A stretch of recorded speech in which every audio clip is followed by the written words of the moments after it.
Hello, everyone. Welcome to Tiger Talk Thursday. We are on episode 73 of Transitioning to Life After Sports, where sport, leadership, and legacy collide.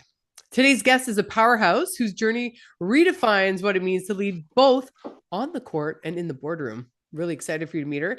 From standout point guard at UBC to representing the Dutch national team, Julie Smulders didn't just play the game, she changed it.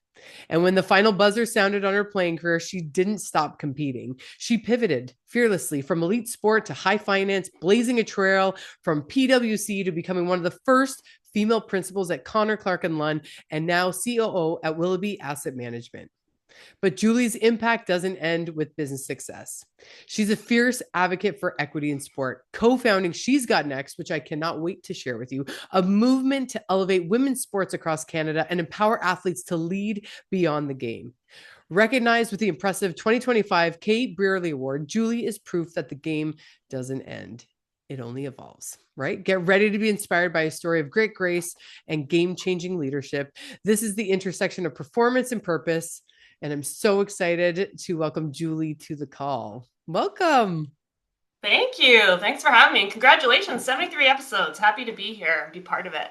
Yeah, really took on a life of its own. I mean, had some friends that were found, unfortunately, they were going through some transitions in sport, whether that mixed with a number of other life lessons. Unfortunately, were found deceased in their homes. And we were like, we got to start talking about it. And, it's an important topic when many people are coming forward and saying yes. I mean, we've had NHL, NFL, NBA, NCAA, Olympians.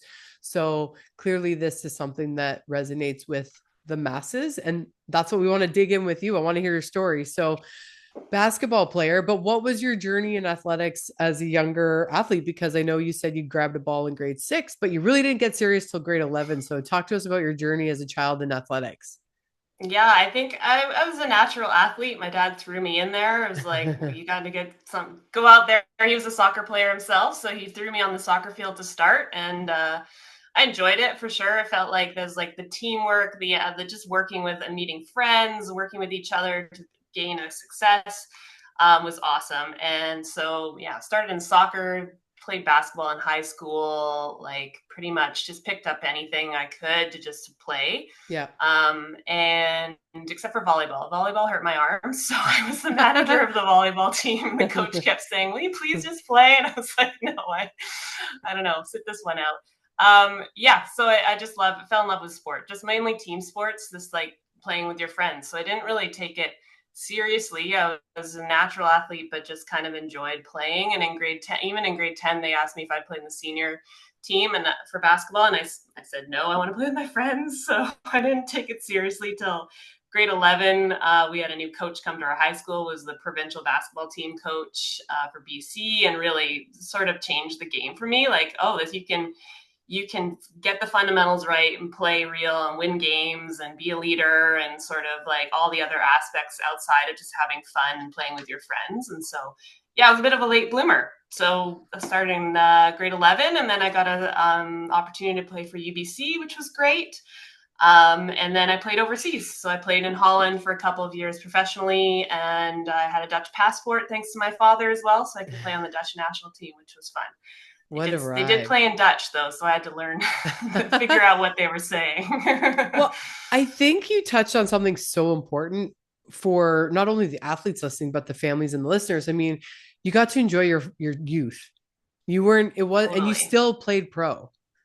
Now, Yeah. I understand we were talking about this off camera about like, competition's different, training's different, the resources different. Kids are, while you're sleeping, they're training, someone's paying for some sort of skill to be developed. But I have seen this amongst more athletes than you realize. And I think sometimes we focus so much on the grind that you don't realize like the beauty of letting a child have their childhood and they can still become a great athlete, parents. So I love that that was your experience and that you shared that. So thank you. Um, Totally. Amazing And career. Clearly, I love all the work that you're doing. In this topic, we talk a lot about life after sports. Going from high school to professional, UBC and or like what was the biggest change for you at the different levels? Yeah, so high school, we were very successful. Like I said, we had a great coach, and it sort of came naturally to us. We were always like the underdogs, but we ended up sort of doing well in provincials and getting on people's radar. And there's only a 2 year window for me, so I was like loving it. This is great. University was a bit of a rude awakening. It was a building year. Coach was sort of 3 years in. She was relatively new. She was amazing. Deb Huband is a Hall of Famer, Olympian. She's also like one of those people that has made a huge difference in my life. But just the level of play was that much higher, obviously. But the combination of having to do schoolwork with sports and how important that integration was, I don't think that's talked about enough with youth sports in Canada, like how much of an academic world it is, and you don't have the same luxuries, maybe, I'm assuming, as NCAA athletes with NIL with money, obviously, but where sports came first. No, academics comes first. And so that was sort of an interesting, Yeah. like being able to balance it all. And that's where I think like university sports in Canada are training up these amazing women for their careers, because they have to balance like UBC top university in Canada schoolwork just the same way as any other student, while they're traveling every weekend, while they're trying to, practicing every night, 2 times a day, training, everything. Like it's pretty amazing. So that just like, yeah, the game itself for sure was elevated, but it was just combining everything else in your life to try to balance it all. Yeah. And then professionally, it was it was a blast. I'll just say that. Like, being able to be there, be paid to do your sport, playing well. I'll say like I played 2 seasons there. It was like, oh, fine. Like my goal was always to get there. So it was like achieving that was amazing. I got to play with a couple women from Calgary. So there were a couple Canadians. We were young. We were living just outside Amsterdam. So yeah, we had a good time. The basketball I is know. probably equivalent level, maybe a little bit higher, but yeah, it was just exciting to be, I know. it was your Teams. job to do something you loved. So that was amazing. I always joke that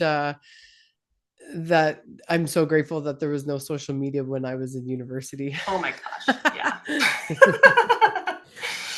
Yeah. And also everyone that visited me in Holland, that there was nothing for them. Yes, for I sure. know. So, I mean, it sounds like it's an amazing highlight reel, but as we know, life has their challenges, and you're human. What would you say was the biggest hurdles you had to overcome in those transitions? I know yes, the schooling, and we talked about that, but personally, because I've had some athletes come on and they're saying they really struggled with where they fit in, or there could have been something with their team, or could have been something happened outside of sport and school, and they felt alone. What are some of those hurdles that you had to overcome along your journey, just to humanize um, what you've been through for the athletes listening? Yeah, for sure. I mean, I think, yeah, it all sounds great. You get awards, you win games, you win championships. And that's what I loved about sport. It was a way to kind of like forget about the world around you Mm. when things are going wrong, and you're like, I don't want to hit the gym. I don't care. I'll shoot for 6 hours, and you can just sort of escape in that world and also improve and develop and sort of process through it.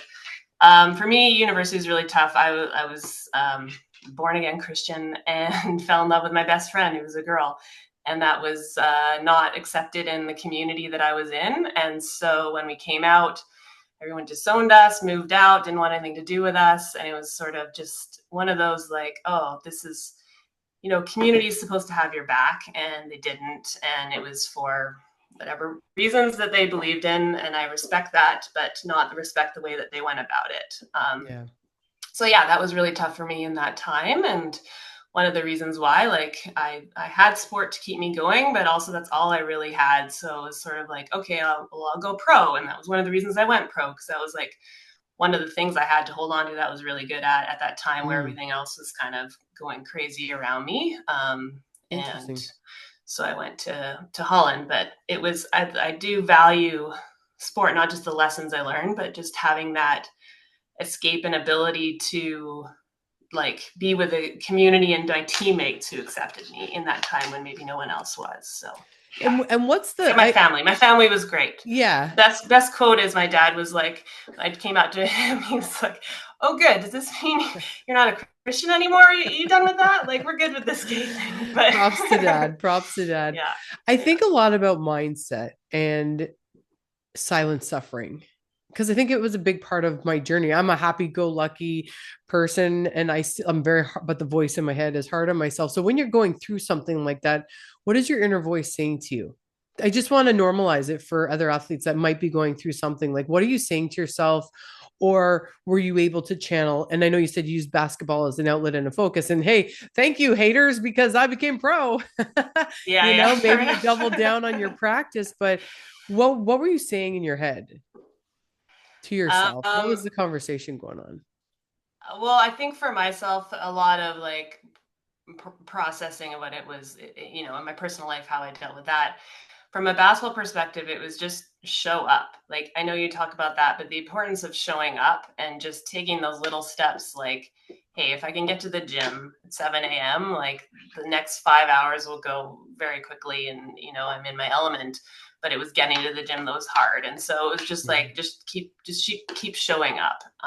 I did And having not those, like, ask her to say that, folks. I did not. I, it's true. It's Thank true. you. When we met, I was like, "Oh, you got all my life mottos: life after sport, showing up." I'm like, "This is great." I know. Um, It's so yeah, true. No, and and showing it's up for each other, and that's why it was hard mm, because people weren't, and but my yeah. teammates were. So it was like, okay, I can show up. I can. That's the minimum I can do, and if you can do that, it builds from there. And So that's so translatable into life because there's so many things that your athletes are going to go through off the court and the world around you is going to tell you no, but there's something that you're like, but I'm dead. I mean, even when I told the world that I was going to become a professional speaker, I mean, people said no. I started changing where I was spending my time, how I was training, what I was doing. Like I was treating speaking like an athlete. Like when I practiced for my TED talk, I mean, I did not stop until I did rehearsal without one mistake. Like my kids, I'm pretty sure could recite it back to them. Like, so I appreciate that you had the ability to block out the noise. And that's something that I think athletes learn so well because we're going to talk about she's got next and transitioning to life after sports and the world of business. But like, tell me the best lessons you learned from sport over that journey, going through that tough time, how it's now you can see like looking back, wow, now this has affected me here as a molder. yeah, 100%. One is confidence. It gives Mm, you the confidence to continue to show up, and you were great at one thing, or even if you weren't great at one thing, you were able to get better at something. It gives you that confidence to keep going. Resiliency for sure. Rising after failure, like you can say in the game when you like lose a game, it's close and all of that, but even just like in life when you're like you're losing, but you can still rise up, you can still go and play sports, and you can still achieve that level of success there.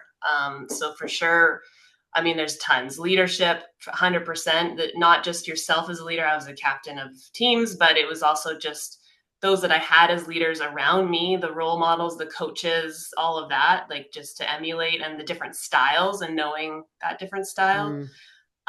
And then I'll say, like, you don't have to be perfect. Like, sports has a way of humbling you for sure. And when I Yeah. say show up, like you said, you don't have to be just showing up. Like, please, like, you can just, yeah, you don't have to be perfect when you do it. And I think that's been huge.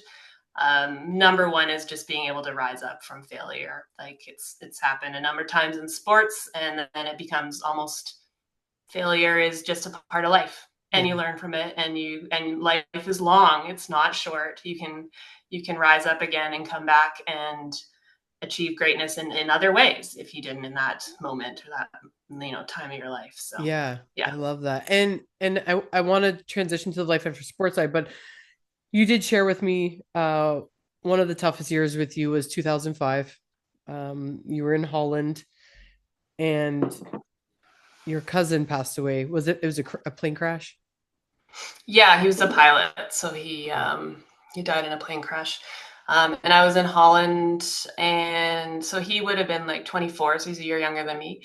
And I came back for the funeral, and then I went back to Holland to finish off playoffs. um, and sort of suck it up. And I just Yeah, thought we I were came raised back and on I suck was it up. We should have a for shirt. I'm sure. sure our generation suck it up. For sure. They're like, yeah, okay, you can fly back, but only for 3 days and then come back. And yeah, it's like okay. But yeah, after that, it was after playoffs. It's just like, oh, this. It just my family was all at home. It's sort of that community feel too has been important in my life. And so I decided, I had to make that decision. Do I stay here feeling kind of alone in that time, and like, where am I going with sport? And I think it just realization that life is short. At 25, you don't think it is, but when someone close to you passes away, it's a real eye opener that, what am I going to do with my life? Like, this is, I had a lot of respect for him. I thought he was achieving great things. He was finally the pilot he wanted to be. So yeah, that was a hard time, and then came back. And like you said, the transition is hard. I think it's Steve Nash that says athletes die twice. So you sort of lose that identity piece. And coming back to Canada when there wasn't professional women's sports, there wasn't anything, to fall back on. Or so in the sports world, so I got a quote unquote real job for my dad because I like math. So he's like, go into accounting. I'm like, okay, great. That seems rational. Your dad has all the one-liners, I take it. I know, right? Yeah. I want to meet your dad. And so yeah, went back to school, and then I was at PricewaterhouseCoopers, and actually it was sports that opened a door for me, which we'll get into She's Got Next. But I was on a tour, and out of like 100 people in the room, one of the heads of the BC hiring committee, the managing director, I got to chatting with him, and he played soccer, and we were talking about sports, and he understood the value of athletes into careers. And my academic career my background was not great. So somehow he hired me because he saw that in me. He understood the value of athletes. And out of the 1,000 of applicants at PricewaterhouseCoopers, I was hired and got my foot in the door. And so he opened a door for me, but also sports opened a door for me. So I say like it's not just the lessons, but it's also under people in your community that understand that and can help you with your career in that way. So yeah. And so how did you feel? So, and I want to jump into She's Got Next, because that's I remember I saw Brittany Golly hosted, I think, one of your events, and and she's always hilarious. I love watching her stuff. And she just raved about one of your events, and I had never heard of it. And I was like, what is this?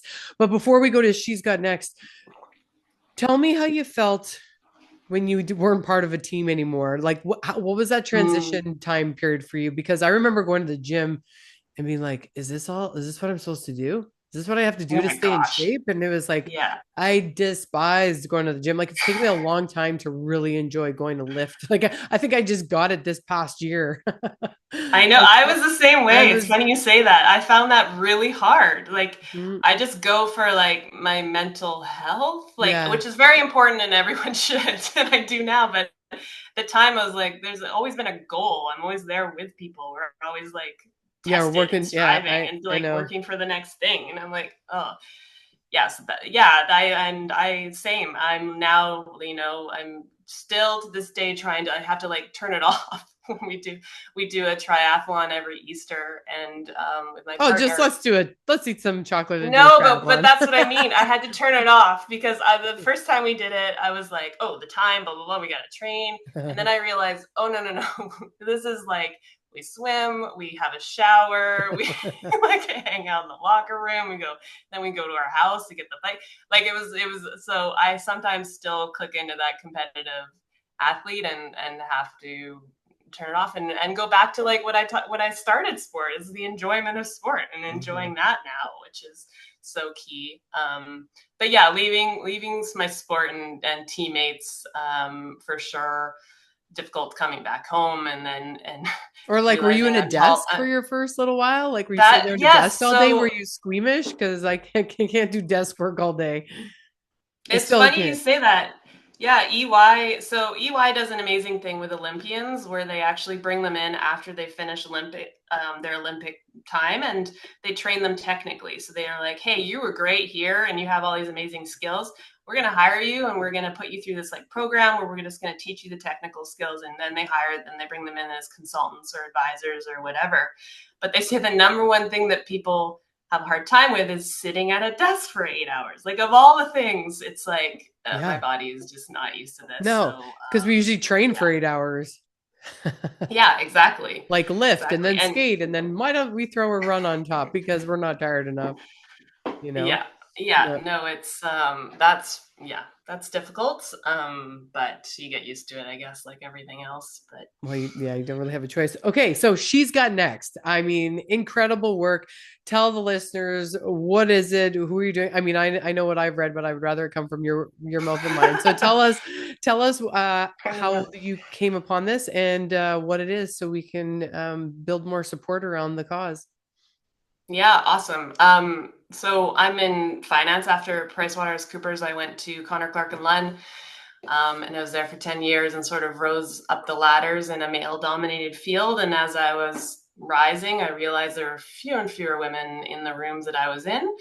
Um, and bless those that came before and, fought to get their seat. And so I was able to have mine, but that was pretty much one checkbox. So I wanted to see more women leaders in finance, but in the world. I mean, those studies have shown how much stronger we are with a diverse leadership group, including women and all diversity. But I always had it kind of in the back of my mind that I want to do something with women in leadership. And then I looked in 2020 when the pandemic hit.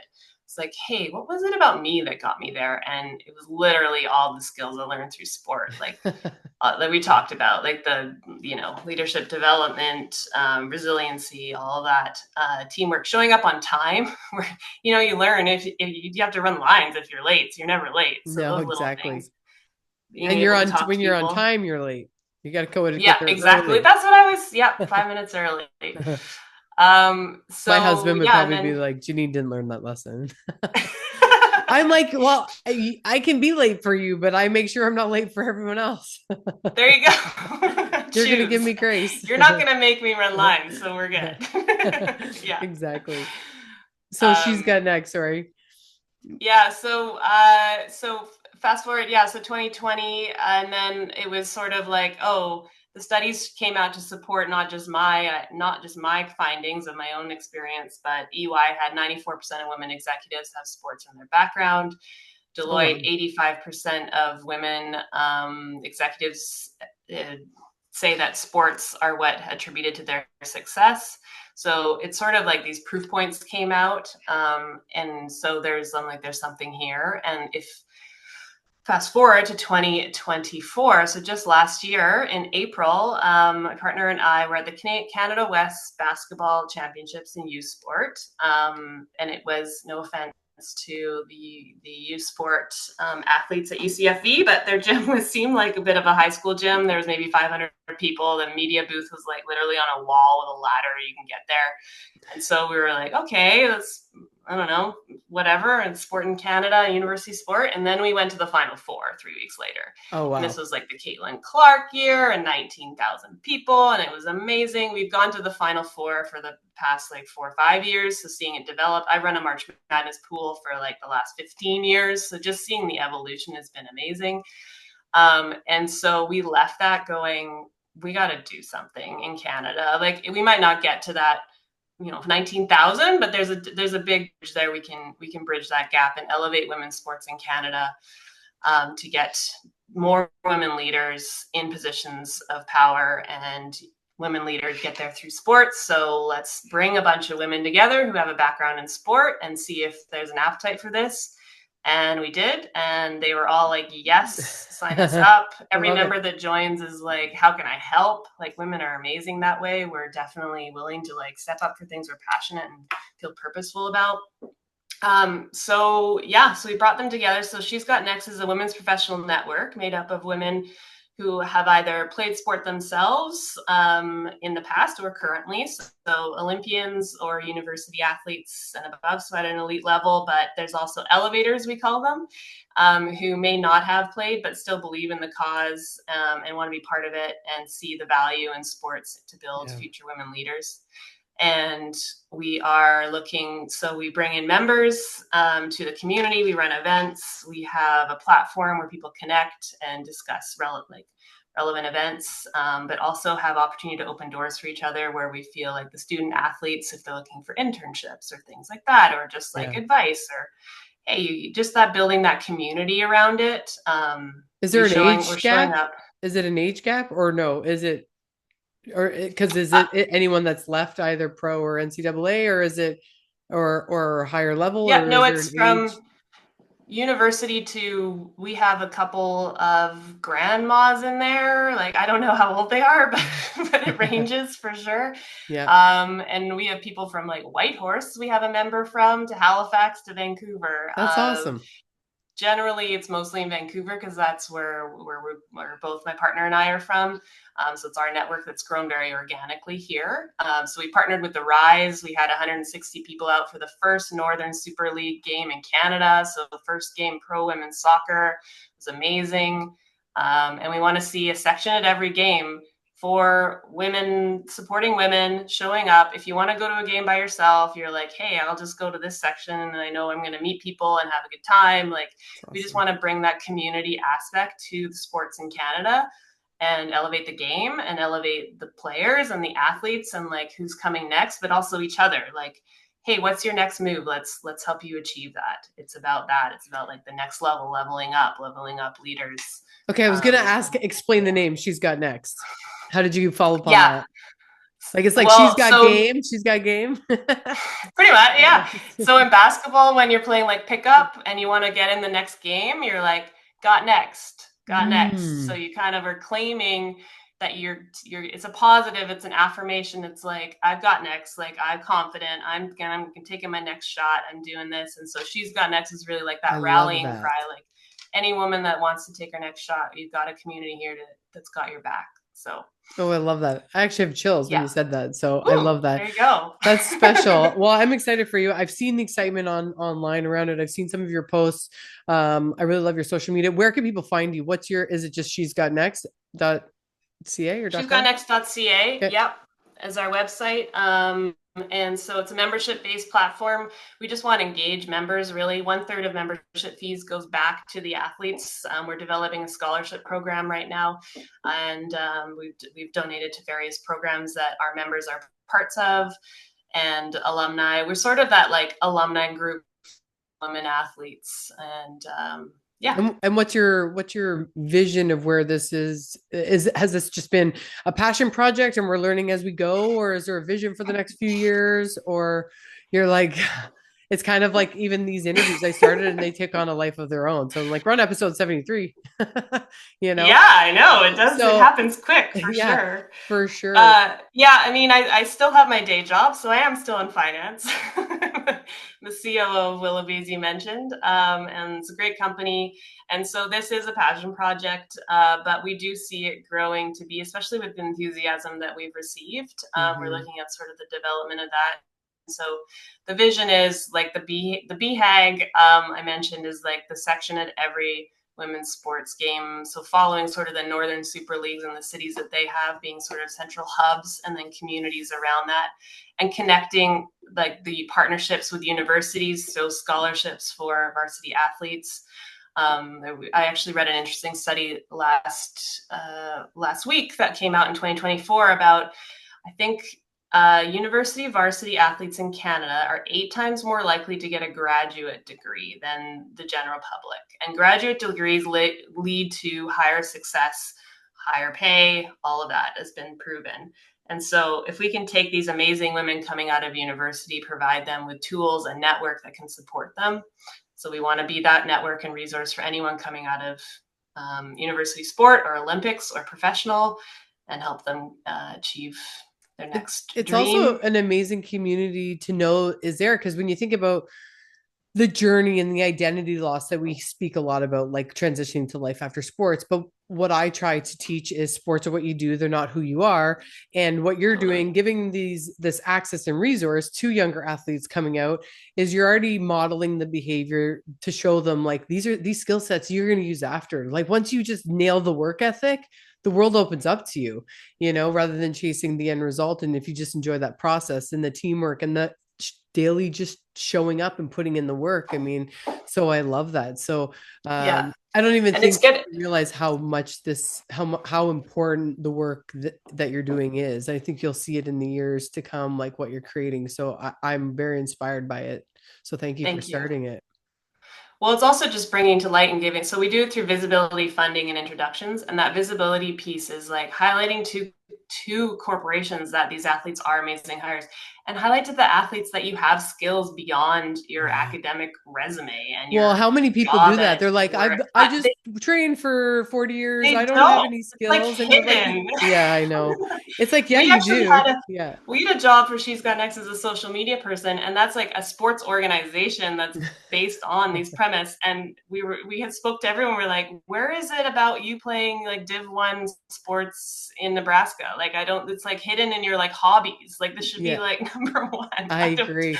You Well, because know. it just says so much. You just put your what level you played in. I mean, people know the journey it takes to get there, right? So they know there's been feedback. You're probably coachable. There's leadership development in there. So I mean, all the amazing things. I love it. I love what you're up to. I love what you're creating. Congrats on your amazing career. Any advice for your younger self, or any of the listeners that you wish you want them to know for that younger athlete based on your journey and experience? Yeah, I mean, you talk a lot about that transition piece. I think having an identity during sport helps. So starting something while you're an athlete.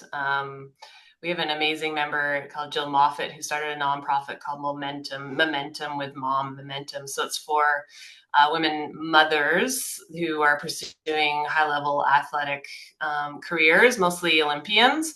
I'd say, and having that support there. But she's done studies and research where it shows like if even just as a mother you have a different identity than just an athlete while you're playing athletics, so it helps in that transition period. Yeah. You're not just left solo. And I think athletes today have a good opportunity to build like their brand and their Oh, social I know. media now. And so we have some members like now that are like Olympians now, and they're starting to look at like public speaking gigs and things like that, so that when they are done, it's not so much of a drop off. It's not Yeah. that it's not as much of an identity change. There's going to be change, like you said, like the gym change and the having not having your team play, like your teamwork and your players or teammates around you, for sure. That's going to always Yeah. be there. Well, But I just pictured like a She's Got Next trade show where it's like, here you all are ex-athletes, and then you incorporate your sponsors, and then you bring in a younger group of athletes and say, there let's you go. introduce you to, hey, you like accounting, maybe you're going to do this, or you like math, or you want to go the fitness route, whatever. And you could have so many opportunities for these That's athletes. literally so That's why the that was bridge. our Yeah. That was our event, Janine. So we had an awesome event where we tailored. So we at each table, we had 25 tables. Each table had a student athlete and an Olympian, and we tailored it to the corporations and women at the table that Love were it. in the field that they wanted to go to. So it was Oh, I like love almost that. like a job fair, but it was way better than that because it was just a networking event, and we had table discussions as part of the event that actually got pretty real. Like some of the Yeah. athletes came up to me after and they're just glowing. They're like, that was amazing. I don't get to talk to like women, Oh. professional women in that way and like have that connection. And so, Well, that's yeah, true we definitely, mentorship, right? And it's not just consuming content, it's meaningful because I see myself in you, right? If I'm sitting at a table, really cool. I love that you did that. That's amazing. See, that's why what I do believe is you're going to help eliminate the silent suffering that athletes go through because of the isolation piece when it's like you're thrown out to the pasture, especially, I mean, we had minimal crowds and autograph signing and stuff like that. But like when you take an athlete that's performed in front of thousands of people, they've oh been my all over God. the media, and Yeah. then when they're done, and then it's that deafening silence when they have no idea, all of a sudden people aren't paying your way or you're not being recognized when you're out. And then it's like there's so many skill sets in there. So I think while you introduce these athletes along the way, they already have what I see is it's like a plane trying to take off, and you're building this amazing runway for them when they leave sport. They've already done the work, they've already done the networking, they've already done the connecting, and even those jobs that are looking, they're like, hey man, look at her on the ice, or look at her in the arena. I mean, Yeah. she's fierce, she's going to be amazing in the courtroom or whatever. Yeah.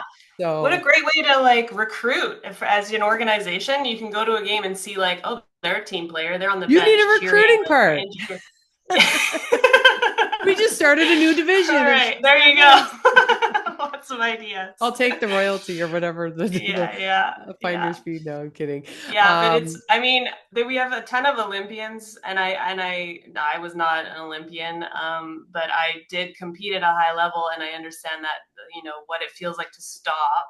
And I feel for them because it's almost like it's a 4-year window, right? And so we have a few coming off the Paris Olympics where they had to make a decision. Am I going for the next one? Is this the end? And that's a real sort of like turning point in their life. And so I will always take a call for any athlete that's going through that. Like, I'm happy. I've gone through it myself. Our community's gone through it. We understand it's difficult, and it hits people at different times and in different situations. Obviously, you can leave sport. I was lucky to not leave. It was my choice. I wasn't injured. But that's a whole other facet as well. And so, yeah, just going back. So the Paris Olympians, it's now like at that sort of at the 6-month mark where they made the decision, and then it's like, now what? And then they're going through that, they just came off such a high, like a global recognition and love and outpour. And now it's crickets. And I find that there's no cheering you on for that project you got done. Like, it's the sound of the keyboard. Celebrate with your team, but like, all right, next, like, good job. There's a funny Deloitte ad where they bring in WNBA players, and then the CEO of the company comes walking in, and they're like cheering as if like they were the fans of a sports game with like the big head. And like, where'd you get that? They're like, it's like on your shirt, is like, oh, your LinkedIn profile, you're awesome. That's awesome. Yeah, you don't get that in real life. No, a real whatever. You can create it. Other world. Yeah, you can create it for sure. We try to, well, celebrate the little wings. But. I love it.